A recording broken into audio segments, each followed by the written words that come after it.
సకల విద్యలు నేర్చి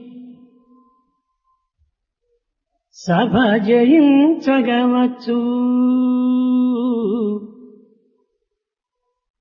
సకల విద్యలు నేర్చి సభ జయించగవచ్చు. సూర్యుడై రణమందు పోరవచ్చు. రాజరాజై పుట్టి రాజ్యమేలగవచ్చు. రాజరాజై పుట్టి రాజ్యమేలగవచ్చు. హేమ గోదానము ఇయ్యవచ్చు. గగనమందున్న చుక్కలు లెక్కగొనవచ్చు. గగనమందున్న చుక్కలు లెక్కగొనవచ్చు. జీవరాశుల పేర్లు చెప్పవచ్చు.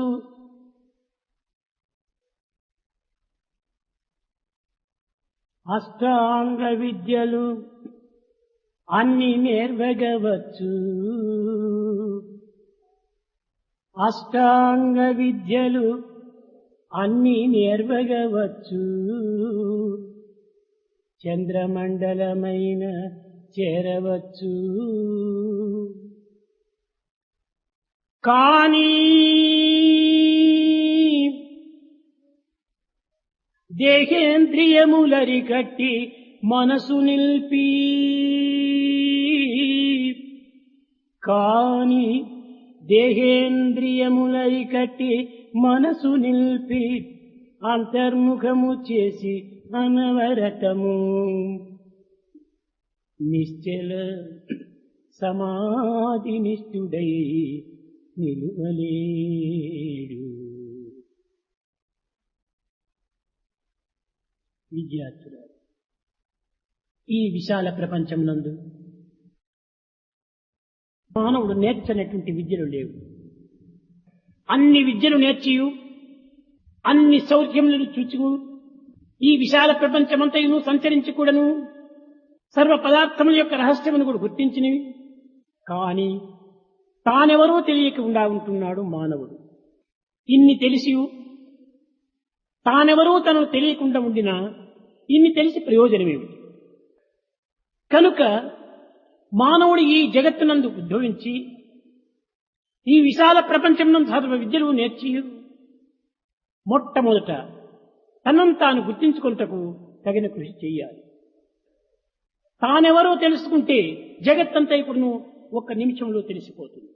ఇది అద్వైతం యొక్క ప్రధాన స్థితి.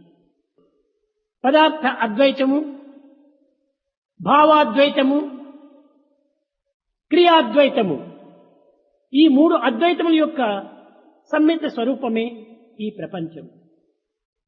ఇది ఒక కత్తి. దీని యొక్క వస్తువు యొక్క అద్వైతం ఏమిటి? ఇది దారముల యొక్క చేరిక. ఈ దారములకు ఆధారం ఏమిటి? దీనికి ప్రత్తి. కాబట్టి ఈ వస్తువు యొక్క అద్వైతం ఏమిటి?